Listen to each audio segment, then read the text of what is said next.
Doctor గారు మరి దీన్ని ఎలా డయాగ్నోస్ చేస్తూ ఉంటారు? ట్రీట్మెంట్ ఎలా ఉండబోతుంది? Diagnosis is very simple madam. Clinical ఎగ్జామినేషన్లోనే గుడ్ ఐడియా వచ్చేస్తుంది. హుహు. వాట్ ఈజ్ మోస్ట్ ఇంపార్టెంట్ ఏంటంటే మేడం, స్టేజింగ్. అంటే ఏ స్టేజ్లో మనం డయాగ్నోస్ చేసామనేది చాలా ఇంపార్టెంట్.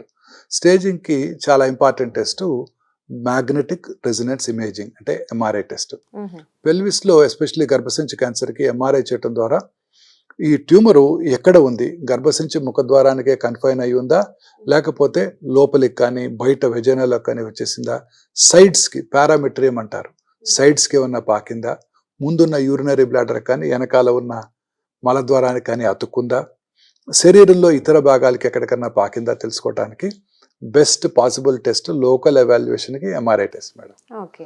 దీని ద్వారా కరెక్ట్గా ట్యూమర్ ఎక్కడ ఉంది, ఎంత దూరం పాకింది అనేది కంప్లీట్ ఐడియా వస్తుంది.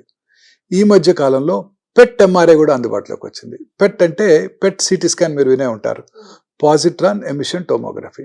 పెట్ స్కాన్స్లో MRI CT MRI, PET CT PET MRI.